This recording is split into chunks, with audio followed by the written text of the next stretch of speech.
Merry meet, guys, and welcome to Witches of the Moon. My name is Houston. I am subbing for Dia this Wednesday. I apologize that it's up so late. She is feeling under the weather, so she asked me if I would make this week's video, which is kind of cool. This week's topic is Choose Your Own Topic Week, and it was kind of like happened 15 minutes ago or 30 minutes ago, losing track of time, asking me to do it, which is cool. I'm not complaining. I've already had something that I wanted to discuss on my personal YouTube channel, so I think I will discuss it with you guys, if that's okay with you. Which, I mean, if it's not okay with you, you can change channel. But if you have been following me on my YouTube channel, or friends with me on Facebook, you know that I have been teaching psychic development classes here in my local area, and I am now in the middle of teaching an empathic development, how to deal with being an empath. But what I want to focus on now is my studies and of psychic development. So certain questions can be answered that have popped up, like frequently asked questions that I will answer about psychic development and what all that encompasses. So psychic development, being psychic or being intuitive, I think those are synonymous terms. In my opinion only. This is just my opinion, so I mean, don't bash me for anything like that. I think they're both synonymous terms. They mean gaining information or gaining,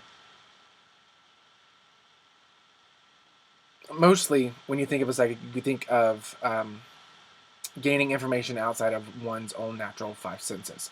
That's why it's called the sixth sense. But there's so much more to psychic development, and a lot of people laugh at it, but there are things that are possible that happen in movies, and I may get bashed for this too, but at this point I really don't care. There are cases that have been studied, and practices and things that you can do, books you can check out and read, exercises you can do to increase, to become psychokinetic, to levitate objects, to levitate yourself, to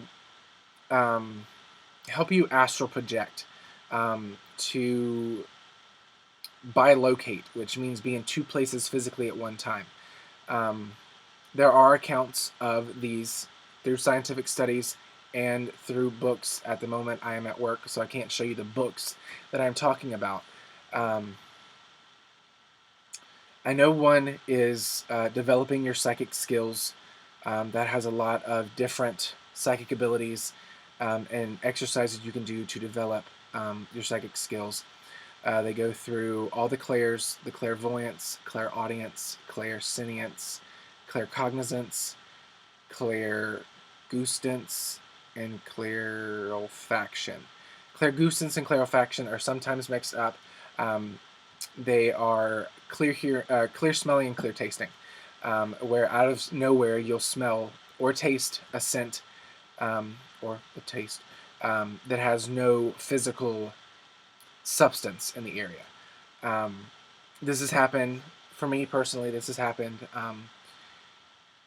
when my spirit guides, mostly my grandfather or my uncle, wants to get in contact with me, or to tell me to calm down, or to be careful.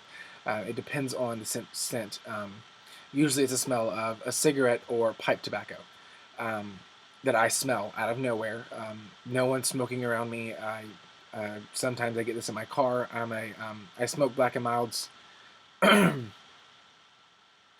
here and there. I don't smoke them regularly. That was a tongue twister.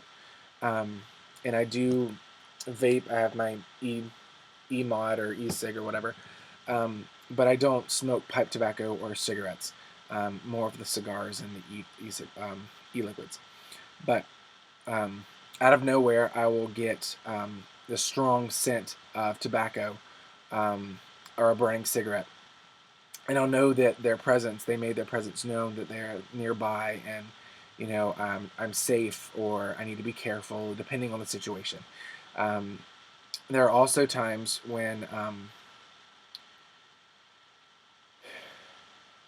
talking about psychic abilities and personal experiences, there are also times when there's this one song, and I don't know if I've talked about it on here. I've talked about it on my personal channel. I know I have, because I broke down.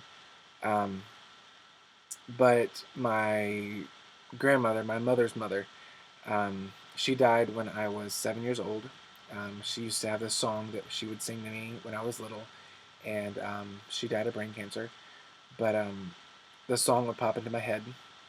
Will pop into my head when I'm in stressful situations. She's always with me, but she makes herself known when I'm overstressing, or I'm in a deep depressive rut, which doesn't happen a lot, but it does happen. I'm not, the peppy, cheerful person all the time.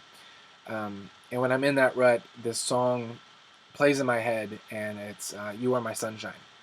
Um, and I have the words. My mom bought me the words printed out on a wood panel that's right beside my closet, so I can look over from my bed and see it. And that pops into my head, and I cry, which is like an emotional release. And then after I'm done crying, I feel better. I'm not depressed anymore. I'm not stressed out. I feel like whatever I was going through was released. So those are just my two accounts in those psychic abilities. There are other things um, that can be considered, and can help you develop one's psychic abilities. Um, but first off, another way I know I'm in the video, I believe that everyone has psychic gifts. I believe that they are just untapped, or untouched, or untapped. Tapped sounds better than untouched. Untapped within us, and we have to go in and kind of reawaken. They're kind of slumbering. That's a better term. Better term. Slumbering within us, and we have to physically and mentally, spiritually go inside of ourselves, and we reawaken and practice those abilities to hone them, and to become proficient in them. Psychic abilities are like any muscle. Um, I said that wrong. Hold on. So once you find a psychic ability, you want to practice it. You want to do things to enhance it, because it, like I said, it's that psychic ability is like a muscle. It needs to be trained. It needs to be honed, so you can get the results you're looking for, or so you can get the best experience out of your psychic development journey. Um, some of the best ways, and I actually have this book.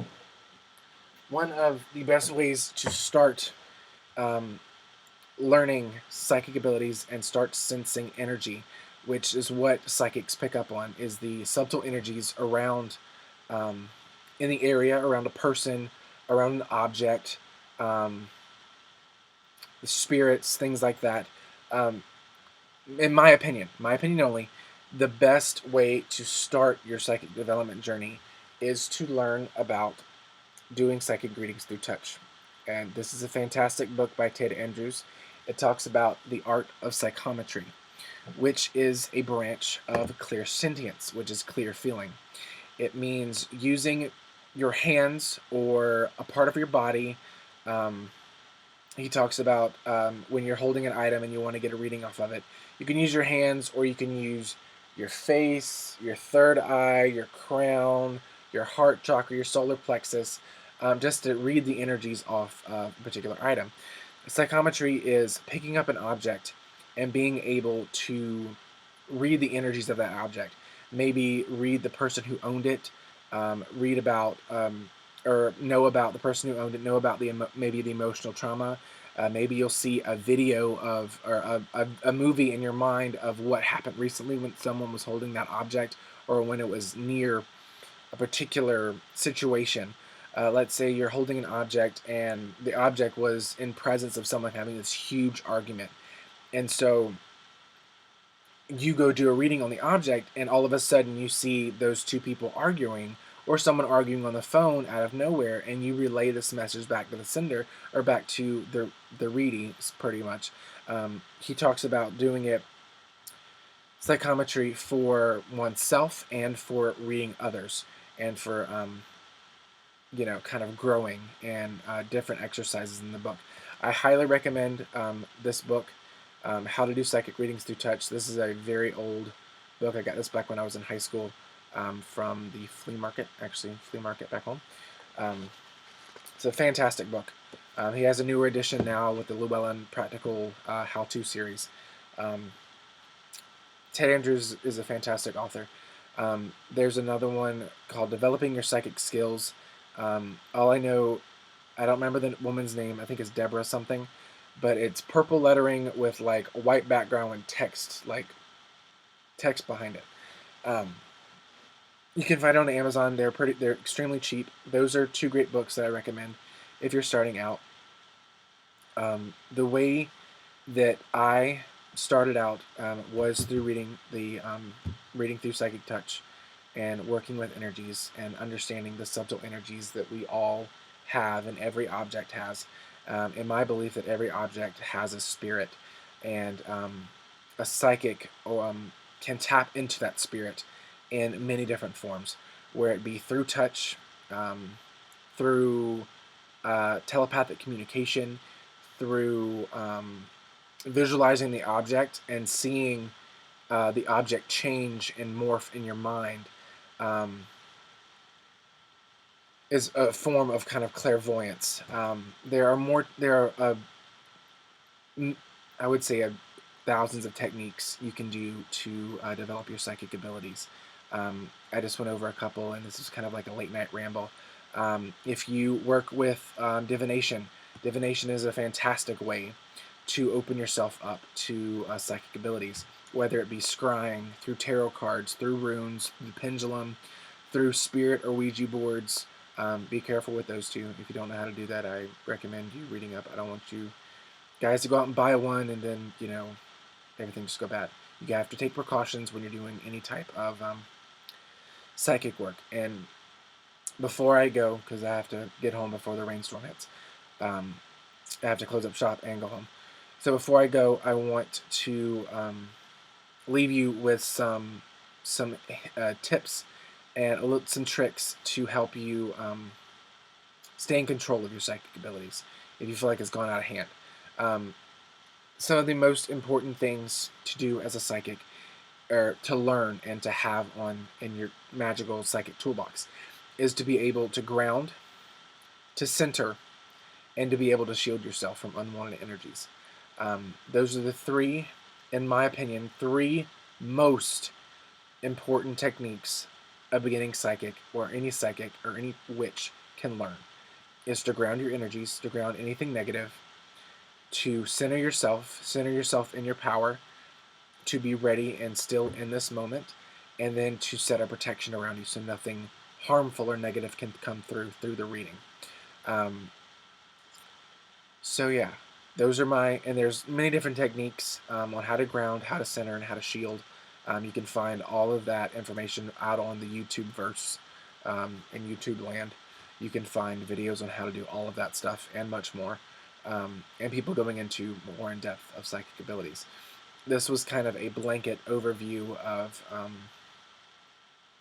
psychic abilities and developing and starting out, and a little bit of a late night ramble. But thank you guys for watching. I hope you guys have a great rest of your week. And until I see you guys again, many blessings.